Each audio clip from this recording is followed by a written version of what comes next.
diabetes is one of the most common metabolic diseases in our country. You will be surprised to know that almost, I would say, around 20% of the elderly population today is either suffering from diabetes or would be developing diabetes. Now, that's a very huge number because 20% of the elderly population means such a big burden or a burden on the Indian healthcare system. And this is not only because of diabetes, just diabetes itself, but the burden because of the complications due to diabetes. Diabetes is associated with a lot of complications. So you can very well imagine that if 20% people are suffering from diabetes, what would be the burden on the healthcare system, on the people because of the complications? Another very surprising thing which I would like to tell you today is that out of this 20%, 1 in 5, that means another 20%, people don't even know that they are having diabetes. So you can imagine that so many people are moving out in the society, are moving out without even knowing that they're suffering from diabetes. Now, this is a very, very big concern. Now, what happens is that when we have a very common disease, we all tend to talk about it. We want to find out the ways and means of managing diabetes. We want to find out what is the ways we can prevent it. Can it be cured? So many questions come in our mind because we know diabetes is a lifelong disorder. So that fear, that concern comes in our mind that what should we do about it? And we talk to our friends, colleagues, doctors, and we get all sorts of different opinions. Now, this variety of opinion that we are getting, this nothing but adds to our confusions, doubts in our mind, and lot of myths also get circulated, like or regarding the management or treatment of diabetes. So this is a very detrimental thing. Why? Because if we fall prey to these myths, if we start acting on these wrong notions, it can create more problems than bring solutions. More so because complications happen due to diabetes, as I said, but people are not aware of that. So, what to do, how to manage that, how to prevent that, all these things bring up a plethora of problems, confusions in our mind, and that's how this situation has to be managed. So, today, to clear these doubts, bring some light on these confusions, these points, what as I've been saying, we have invited a senior physician, Dr. Rashmi Gupta Bajpai today. Dr. Rashmi is a senior physician and a diabetes specialist associated with Venkateshwar hospitals. Venkateshwar Hospital is one of the largest, super specialty hospitals of Dwarka area in Delhi. Dr. Rashmi has experience of more than 20 years in internal medicine and managing patients of diabetes and heart disease. She is a unit head working with Venkateshwar Hospital. So thank you, Dr. Rashmi, today for joining. And my request to everyone today is that make use of her presence.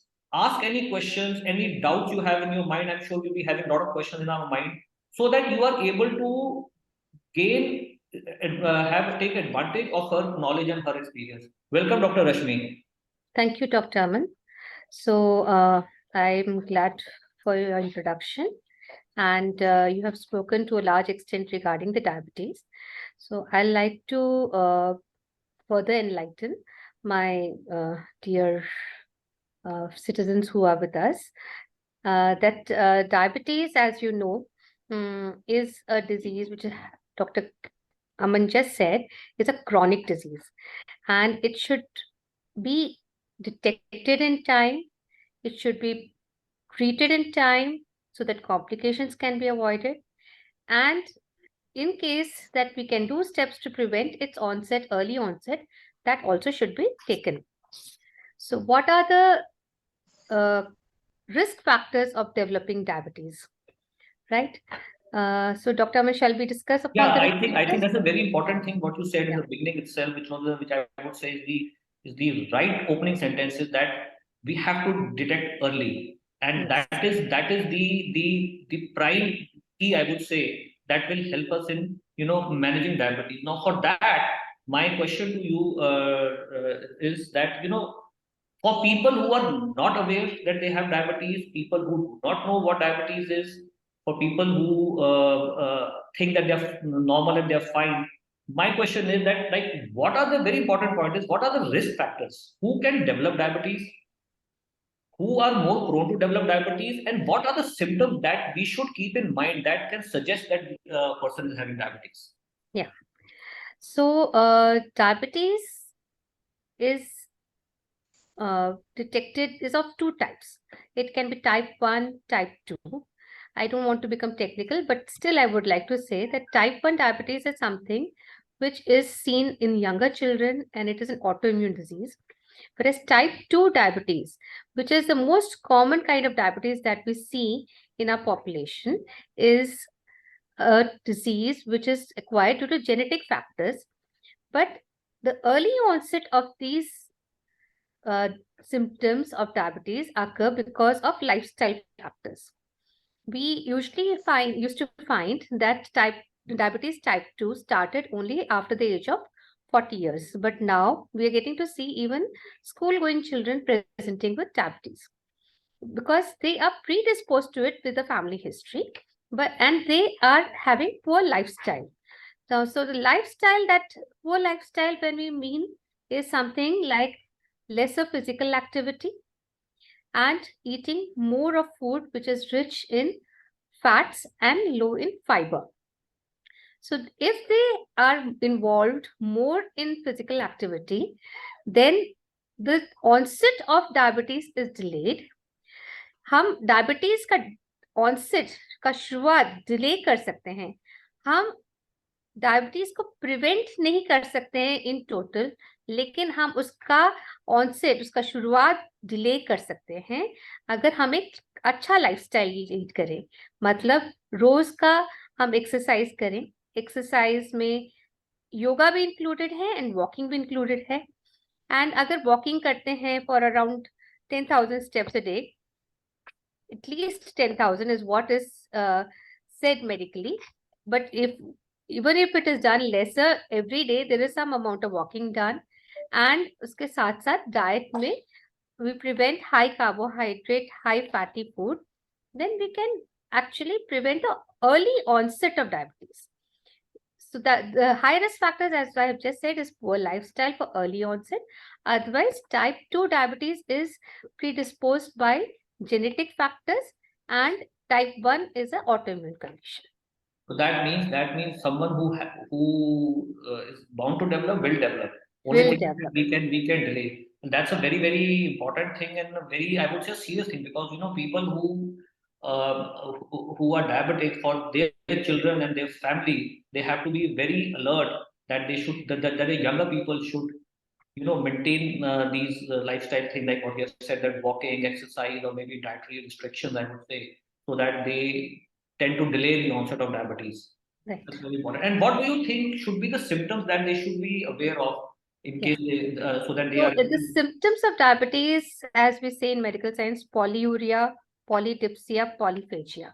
Polyuria means excessive passing of urine, more frequent passage of urine, and बार-बार पेशाब आना.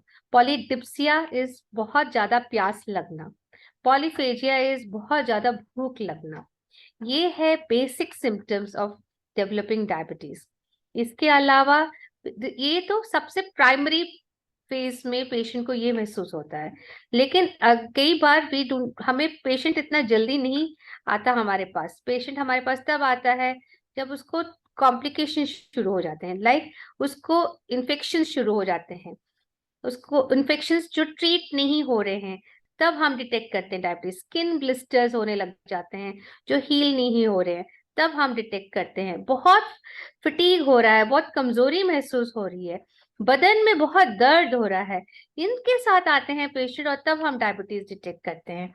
इस complications, other complications तो होते ही हैं जब persistent diabetes हो जाए. कई बार सुनपन के कारण आते हैं कि हाथ पैर सुन हो रहे हैं, इसलिए आते हैं, एंड तब हम डिटेक्ट करते हैं.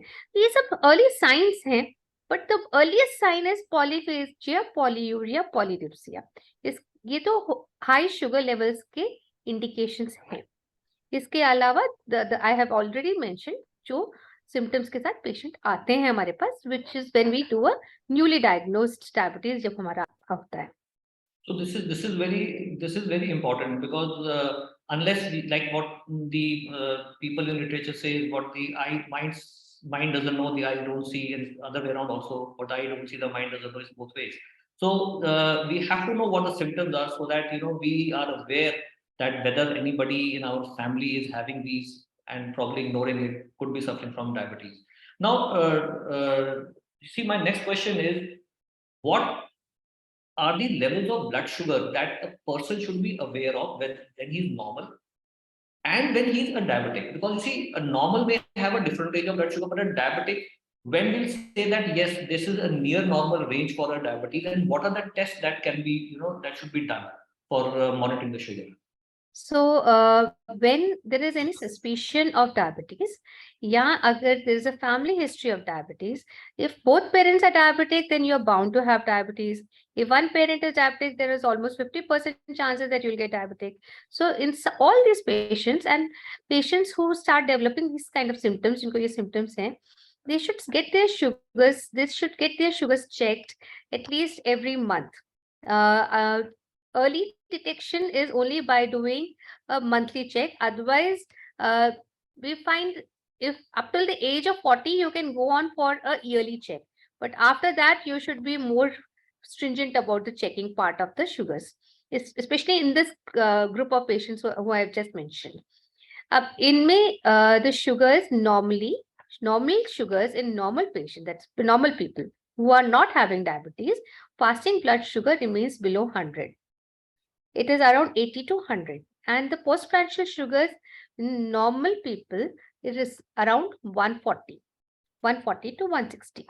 Now, if we find a person having sugars between 100 and 125, 100 to 125, this is a stage when the person is I'm talking of fasting sugars. This is a stage when a person is pre-diabetic, because any fasting sugar above 126 is called diabetic. Okay, and similarly, if there is a postprandial sugar which is up from around 160 to 200, then it is called a pre-diabetic phase. That is a postprandial sugars. Anything above 200 is a frank diabetic. Similarly, there is another test that we look into, that is the HbA1c. That is the last 3 months control of sugars. This can be detected by a regular blood test, and this tells us whether the person has been diabetic over last 3 months or not. A normal person usually has an HbA1c less than 6, 5.8 to 6. But if there is a HbA1c between 6 to 6.5, then the person is considered as a pre-diabetic.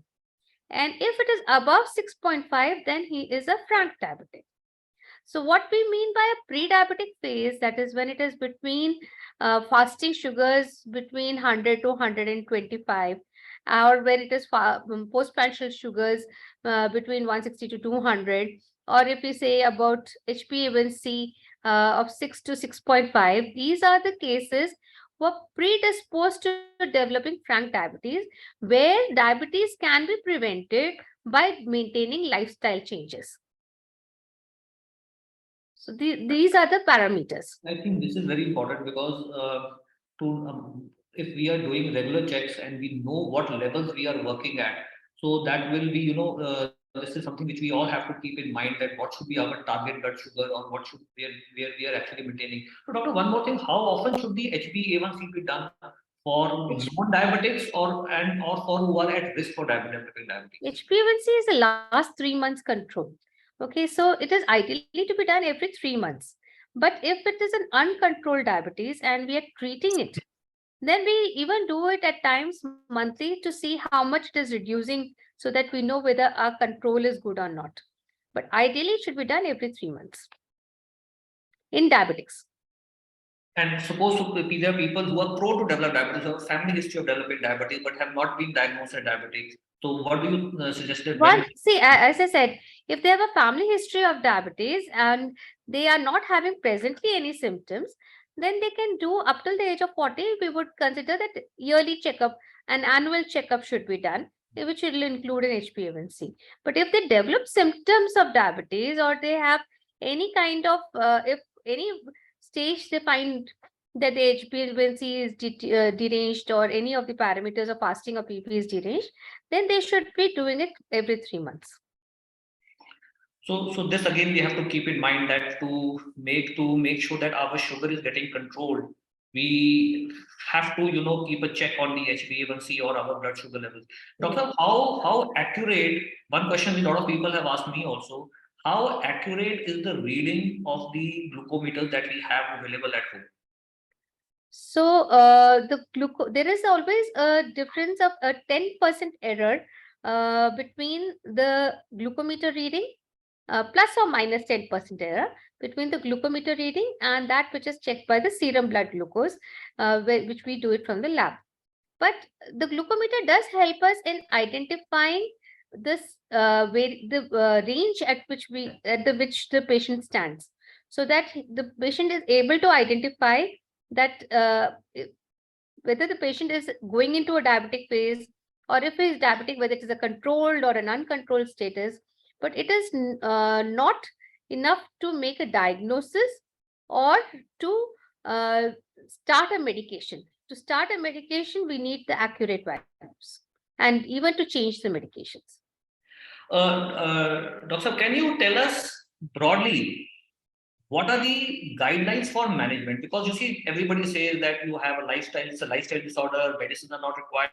Some say no medicines are required, some say no insulin is required, some say exercise, walking, so many things are there. So can you broadly tell us what all should be done? And diet is also a very important factor. So please tell us what are the broad guidelines of the management for diabetes? Yeah. So as I had just explained, there are two phases. There's a pre-diabetic phase and a diabetic phase. So when the patient falls in the pre-diabetic phase, that is between an HbA1c of between 6 to 6.5 or a fasting PP of 100 to 125 or a postprandial sugar of up to 200, then we have to consider the patient as a pre-diabetic, and these patients can benefit from lifestyle changes and dietary changes.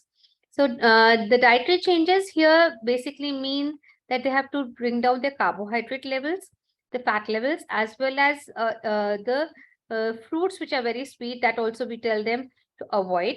So these are the dietary changes, and the lifestyle changes would be, again, as I said, walking, exercise, around 10,000 steps a day. So that is what is required if it is a pre-diabetic phase. But once the sugars cross this level, if it is above 6.5 HbA1c, if it is above 120, if it is 126 and above your fasting, then one has above 200 in postprandial, it means now it is mandatory to start the drugs. Initially, we use drugs which are insulin sensitizers. We do not use drugs that reduce it sharply. We use it either insulin sensitizers, or we use most latest medications that we are using as DPP-4 or SGLT2.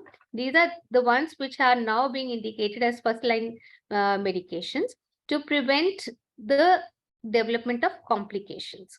So initially we start insulin sensitizers or like metformin, and then we can, if the patient is not settled on the full doses of this drug, we then add the next drug to it, and accordingly then we see other factors like whether the patient has any renal involvement or tachycardia.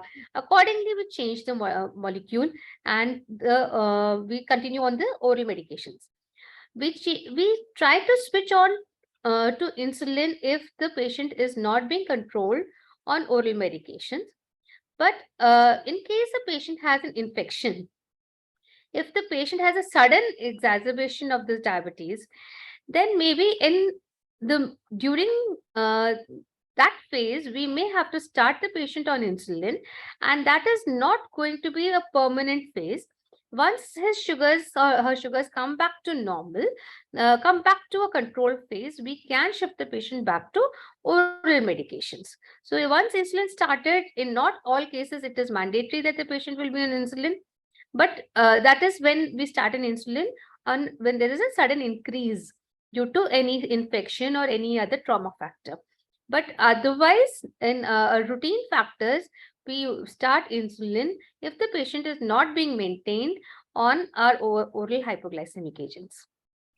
So that means the initially we start or the treatment is based on the oral treatment. Yes. And if either the sugar level is not being maintained or there's a situation like infection, because it's like I would like to tell everybody that infection is if you are a diabetic, and if infection due to anything, maybe the tooth infection, which is very very common, or any wound or anything, any infection that occurs, it tends to increase the blood sugar levels tremendously, and that is the time probably we might have to shift to insulin for a short time. Right. So that is very important. And what about the lifestyle modification? As you said that about it. One more thing which is there, the management will be the diet and the fruits. What fruits can be avoided? It is said that juices should not be given. Can you please elaborate on that? Yeah, so juices actually we avoid because it's better to take more fruits with their fiber content. It is more having a more steady level and better for the patient. One glass of juice would have a large number of fruits in it, which would definitely raise the sugar status. So it would be preferable to take one orange rather than having a glass full of orange juice, which has around 4 to 5 oranges. It will give the same steady level and also the nutrition, but it will avoid the sudden glycemic index rise. So juices definitely should be a no-no for diabetics. And the fruits, the sweet fruits like mangoes, bananas, chiku, grapes, then custard apple. These are the ones which are usually avoided during in patients which are hyperglycemic, which are having high sugar status or who are diabetic, because these have a very high glycemic index, and after having these, the patient's sugars tend to shoot up. So I think that's very important because that's one of the most commonly asked Ask questions: questions. what we can have and what we cannot have. Yeah. And a lot of people always also say, can we have little bit of sugar? Or so I mean, of There course, is another question they say, can we have honey? Can we have good? Can we have all these are various forms of carbohydrates when the source is the same, so you cannot have them. again, that's very important for everybody Yeah. to know. No. You see, lot of times we even tell our patients, and people also come ask us, okay, what are the complications that we can have of the medicine that we are having, whether it is the oral drug which we are taking or it's an insulin injection that we are putting. Can they have any complications? And if yes, then how do we identify that and how do we manage that? Yeah. Or in another way, are they safe to be used? Right. So before we start any medication, we usually do some baseline investigations to see how the body is at that state of time. So if it is only then we start the medications. See, every drug has its complication. We cannot say that it cannot. And every medicine is aimed at overcoming the bigger evil, because the smaller evil can be identified and controlled. So we cannot say that it doesn't have complications, but it can be identified. Now, if we start on metformin, as I said, is an insulin sensitizer. It is found that as diabetes progresses, there is a kidney involvement, and when there's a kidney involvement, we have to withdraw metformin because it worsens the kidney. It affects, it causes nephropathy. So we have to versus the nephropathy. So we have to avoid that.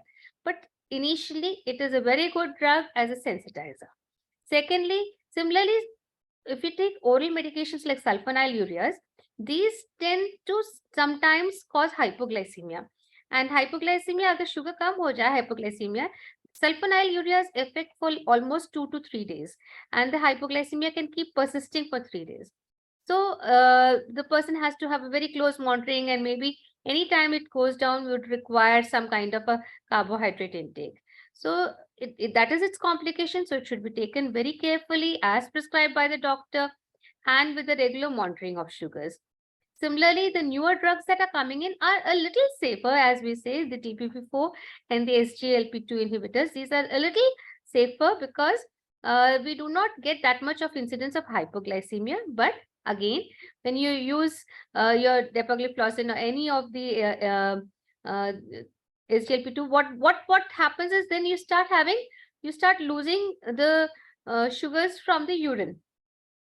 And when you do that, then there is a tendency to develop a urinary tract infection. So you have to maintain a good urinary hygiene. So every drug has its own side effects, but it is that you have to be aware of the fact that you have to regularly monitor your sugars and also monitor the kidney status and do all the investigations as a doctor has advised and come back.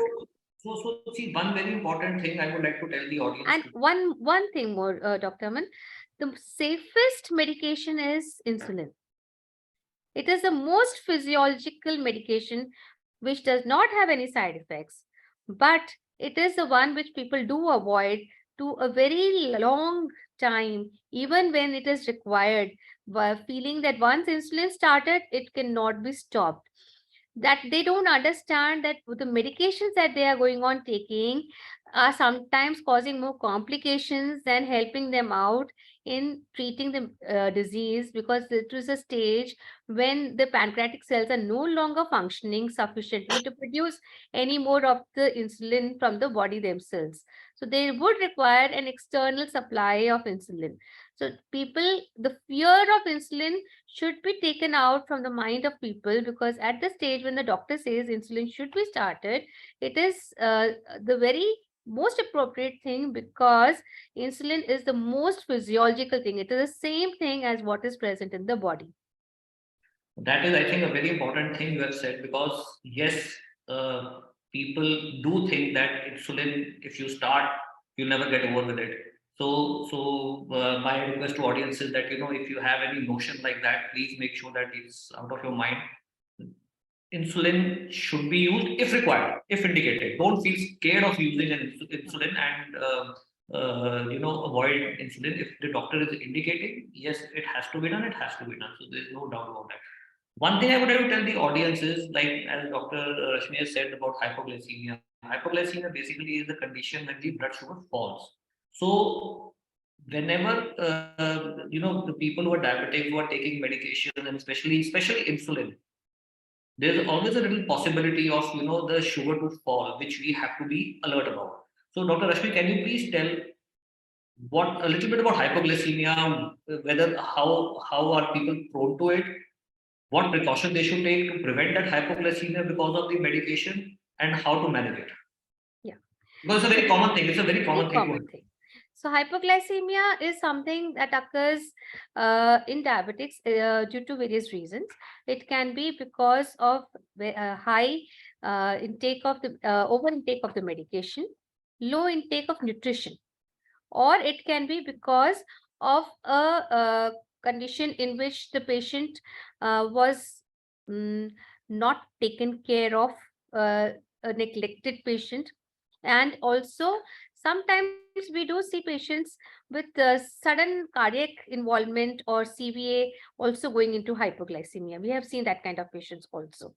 So we have to consider that if hypoglycemia occurs, that is when the patient is having sudden ghabrahat, sweating, when the patient is feeling very dull, when the patient is feeling drowsy, having giddiness, then the patient should suspect of hypoglycemia. And this is, as you said, with insulin, it is seen if the patient is not following the algorithm as the doctor has said, or if he's not monitoring his sugars prior to usage of the insulin. Because whenever we prescribe insulin, we want a regular monitoring also, and that is very important. And with sulfonylureas, it is very important to monitor, because if there is a missing of nutrition or over intake of the dose, then there is a tendency for a prolonged hypoglycemia. Hypoglycemia is also seen in those patients and gradually develop a nephropathy. What happens in such patients is there is an accumulation of the oral hypoglycemic agent in the body over a period of time. And so when they take even a smaller dose of the drug, there is a sudden onset of hypoglycemia. There is actually requirement of a change in drugs that cause the nephropathy, and those get accumulated. So these are the patients who also can often present with hypoglycemia.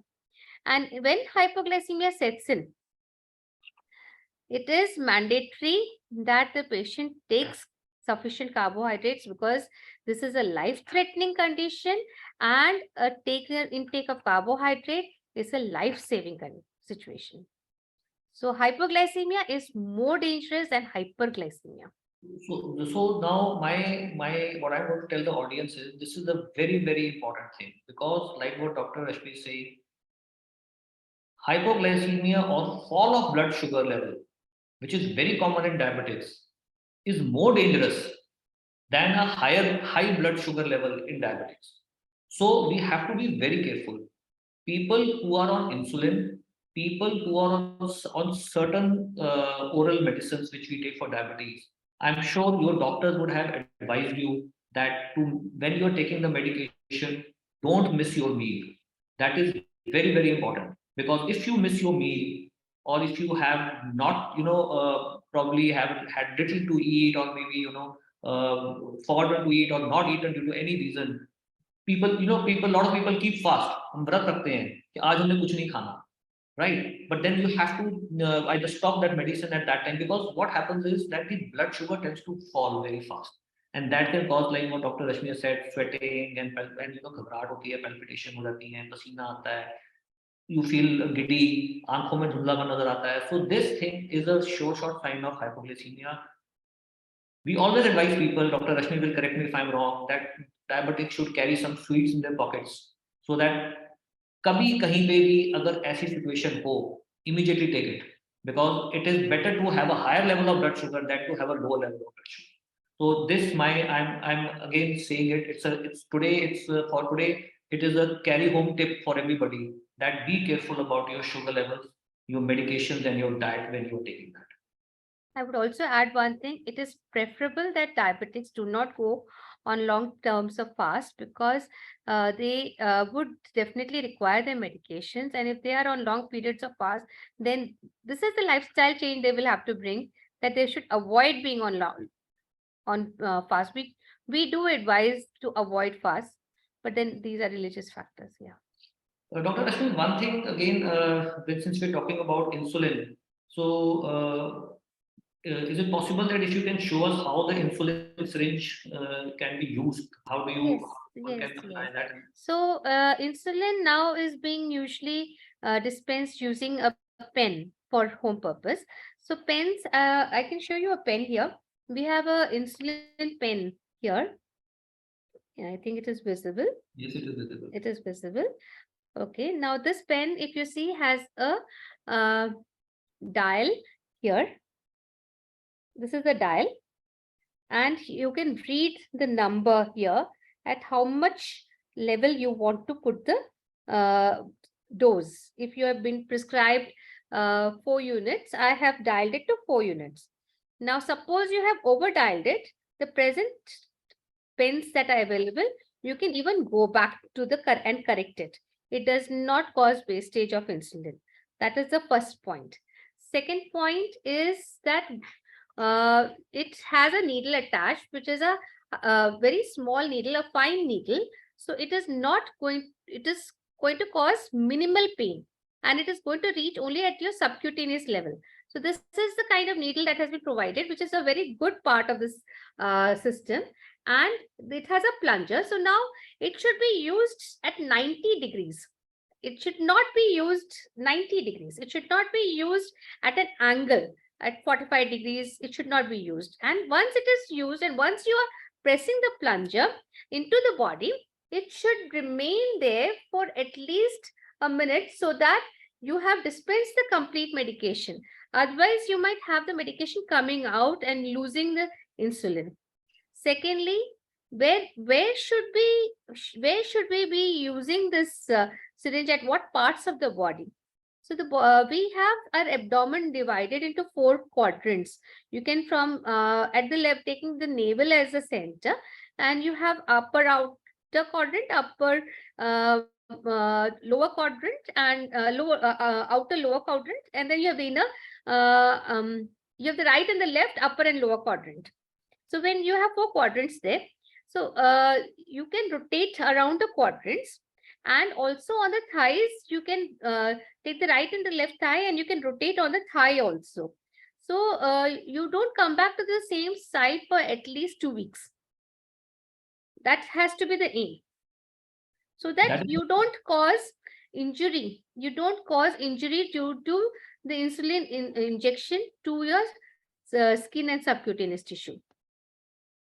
That's very important because people may not be knowing that don't come back to the same site within 2 weeks. So you, like what doctor has said, that you can do it in the abdomen.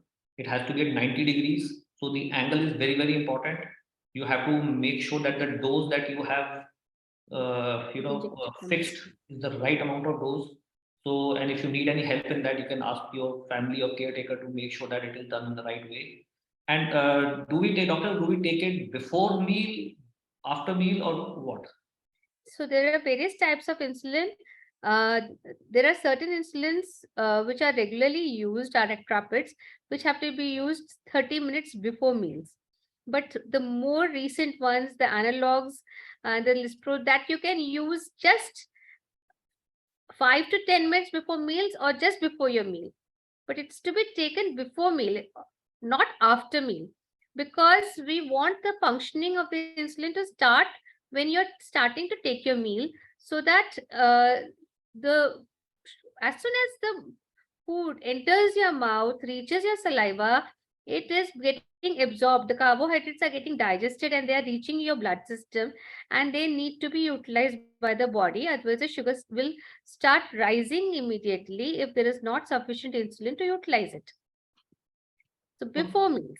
So this is very important. We all should remember that people who are on insulin, make sure that it is just before meals you are taking the insulin. There's a question from Mr. Godbole that there are a lot of people who have knee joint problems, or maybe have a disability to walk, or inability to walk, or restricted walk because of knee joint problems, arthritis, or any other reason. Could be who are bedridden patients, having stroke, who have had stroke and are diabetic. So they cannot do the physical exercise. Then what? Then it is basically you're going in for your dietary changes and maybe any physical exercise. It is not necessary that you have to only walk.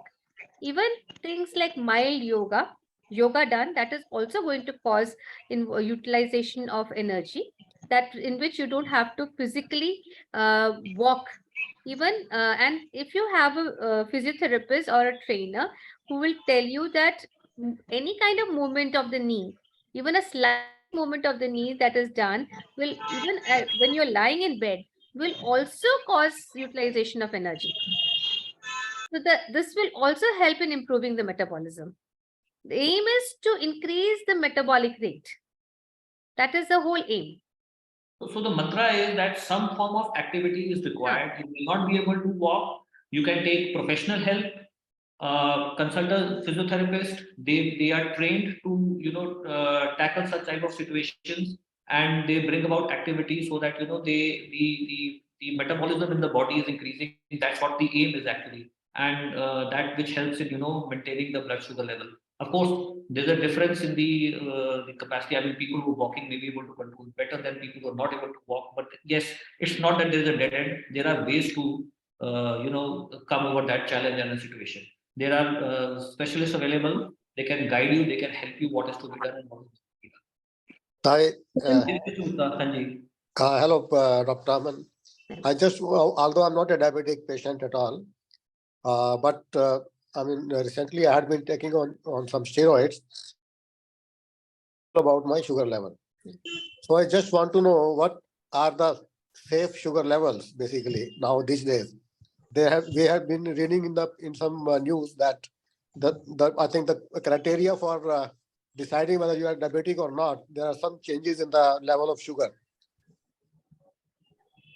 So what is the safe sugar level, fasting and non-fasting? What should be the criteria? I think we'll repeat that, Doctor, because Mr. Gupta probably joined. We did this, Gupta ji, we did it a little while. I joined late, sorry. I think Dr. Rashmi, please can you just, because his situation is different. He says I'm taking steroid, and we all know that steroid, tend to raise the sugars. So if you can please steroids do precipitate higher blood sugar, and once steroids are taken, the sugars can remain high for up till around 4 to 5 days, even after stopping the steroids. Now, a non-diabetic is a person, as I had said before, whose fasting blood sugar is between 180 to 100, or his postprandials are between 100 to 140, or if it is if the HbA1c is less than 5.8 to 6. Okay. Now, if it is between 100, fasting is between 100 to 125, PP is between 140 to 200, or if it is the HbA1c is between HbA1c is between 6 to 6.5, then it is a pre-diabetic state. Now, when you're taking steroids, what happens is, till it is a pre-diabetic state, also you do not have to get worried. But if the sugars will tend to rise, you will find that the fasting will go above 126, your PP will tend to go above 6.5, and if your PP will tend to go above 200, and HbA1c will tend to go above 6.5 if you are persistently on steroids. Okay.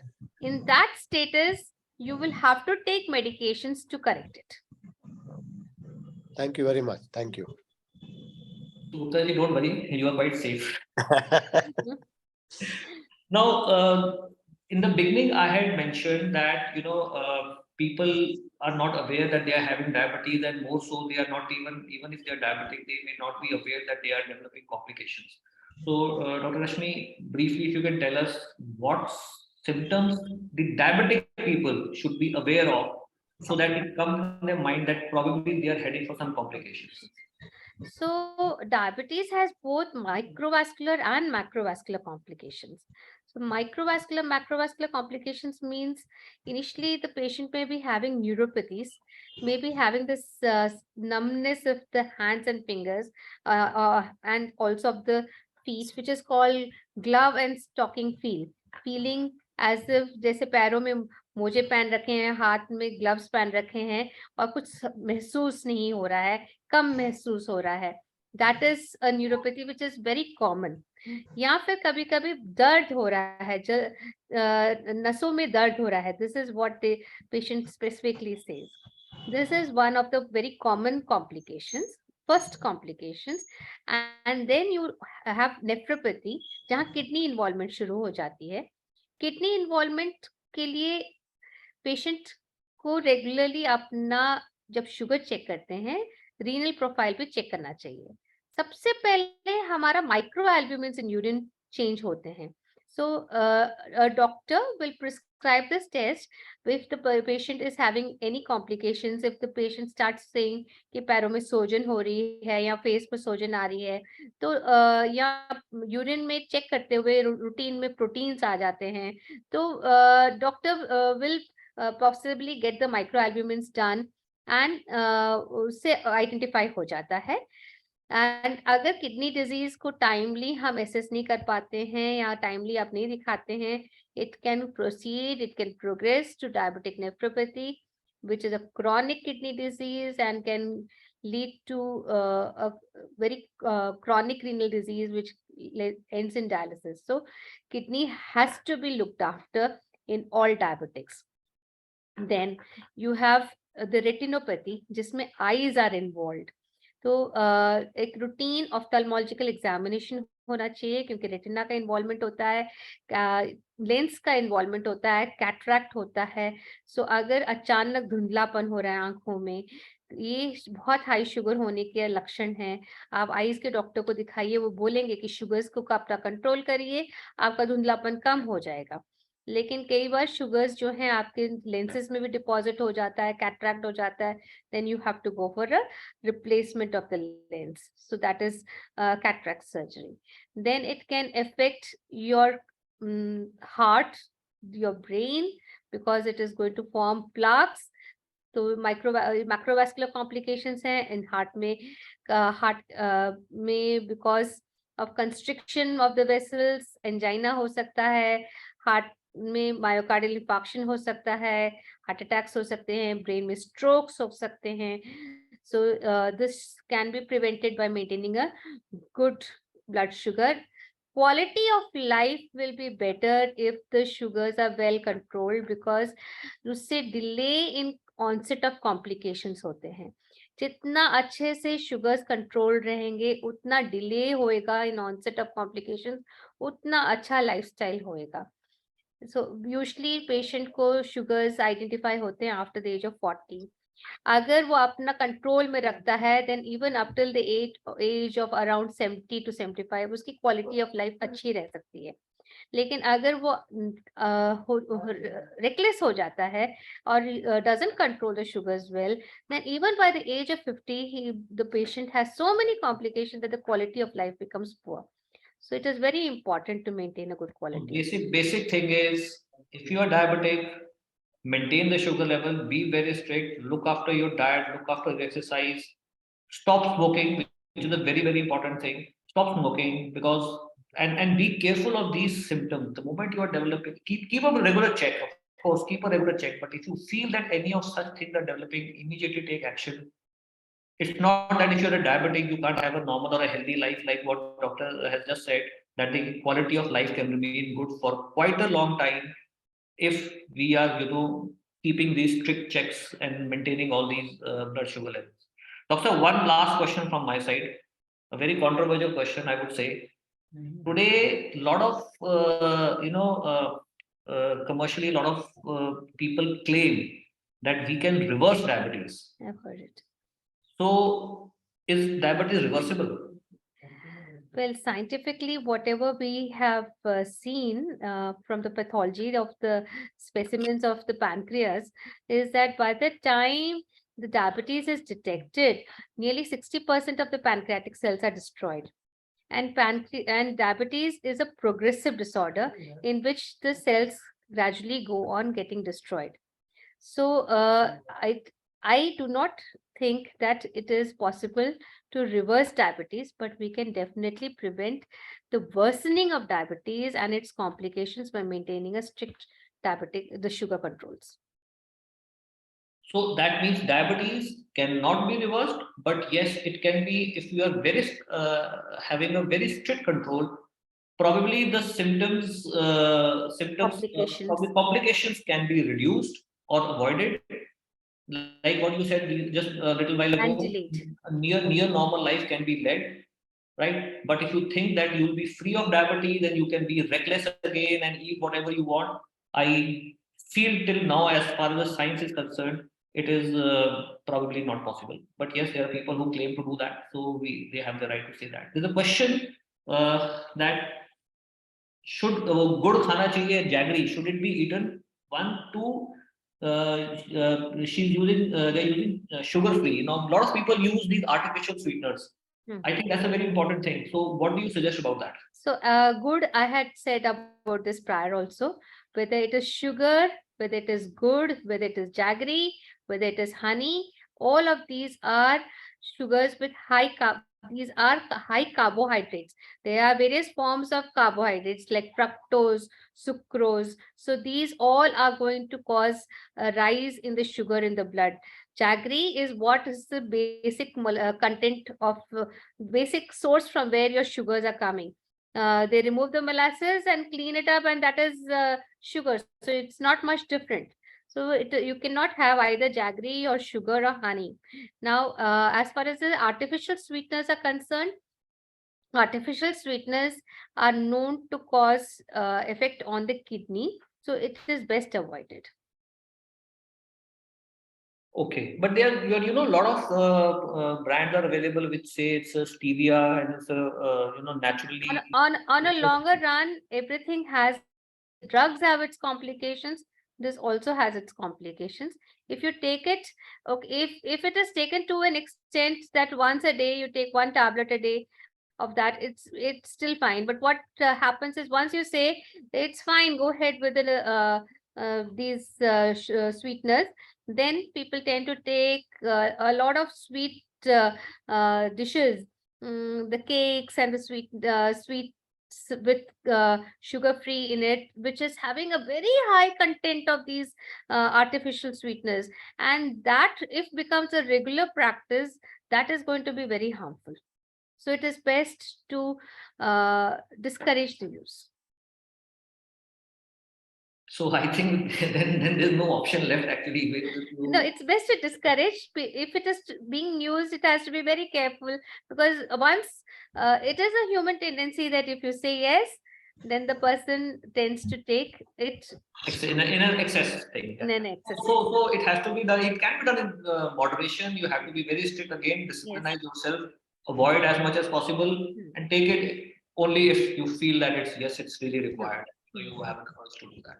I think that's a very interesting thing what you said. Anybody else would like to ask a question? We have asked a lot of questions and a lot of things have been said. Ma'am, I wanted to ask, there are many Ayurvedic preparations which they recommend, like jamun, karela juice.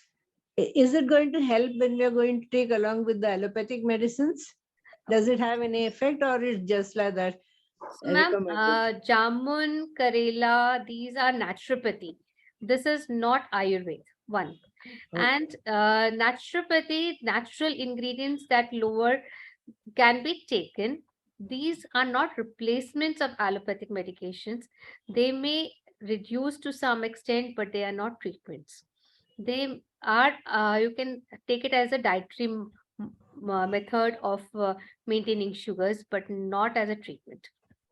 Okay. I think this is very important because we also come across a lot of people, and I'm sure there must be a lot of people in this audience today who probably themselves or who have known two people who say that we will not take any medicine for diabetes, but we will control only on Karela juice and this naturopathy thing. So my thing is, my point of view is that they can be taken as an addition, but the treatment should not be avoided. Correct me if I'm wrong, doctor. Correct. Yeah, absolutely correct. So the treatment should be done. Please don't stop the treatment. Don't think that allopathic medicines are just for business and this. It is very, very important. You may take Karela juice. It may have some effect, like what doctor has said that it is a good as a dietary modification. Yes, it may have an effect, but the treatment has to be there. The treatment has to be taken. That's a very good question. Anything? Anybody else would like to ask anything? If I can add something on this, Yes. Dr. Saab, I mean, this is basically in India. Problem is that everybody thinks that this thing will help, this thing will help, without realizing that it can have a serious effect later on if you stop allopathic medicine. Yes. In fact, one should never depend upon these Ayurvedic or naturopathy completely. One should always at least consult a doctor and continue taking the medicine. So there are a lot of myths being spread around in TV, etc. You do this, you can the diabetes can be reversed, which are totally wrong and basically false statements. Gupta ji, I am a allopathic doctor, as you know. With due respect to everybody, all the fields, I'm sure there is science behind everything, and I am not saying that everything is totally bad or zero because I don't have the knowledge of that. But yes, scientifically speaking, we work on science and we work on our researches and the facts that what we have studied. So scientifically speaking, yes, some things may have an effect, but they cannot be an alternate. It cannot be total replacement कि आपने दवाई बंद कर दी, insulin बंद कर दी, आप सिर्फ करेले का जूस पियो तो आप ठीक हो जाओगे, वो नहीं होता. We have to, because remember, it's just not diabetes we are treating. Complications are also happening within the body. We do not know what's happening, what complication may occur. So we have to be very careful that the treatment should be, whatever treatment we are taking should be scientifically sound. Absolutely correct, Doctor. So I think that's a great discussion we have had. As you all know that we at Care for Parents, we can connect you to the specialist whenever required through telemedicine or even physical visits. We can organize that. And also we can help you in your monitoring of your blood sugar levels. We can help you in getting all the preventive health checkups done. If you're a diabetic, if you have doubts, please connect to your customer relation manager. We can connect you to the right doctors. We can connect you to Dr. Rashmi also as and when required. And so that, the idea is that you should be able to keep a check on your diabetes. You should be able to keep a check on your complications. Remember, it's better, prevention is always better than cure. So it's better to, keep a regular check, and we are here to help you out. You all have our numbers, our contact numbers, our WhatsApp numbers. Whenever and you have the who's your customer relation manager. Please feel free to contact them if you have any queries. We are there to help you out. Thank you so much. Thank you, Dr. Rashmi. It was nice of you that you have come today, spent a long time. You have given a lot of inputs, and I'm sure our audience will tend to gain from that. And we hope that we will be meeting again on some other topic of discussion. Sure. Thank you, everyone. Thank you very much. Thank you very much. Thank you very much.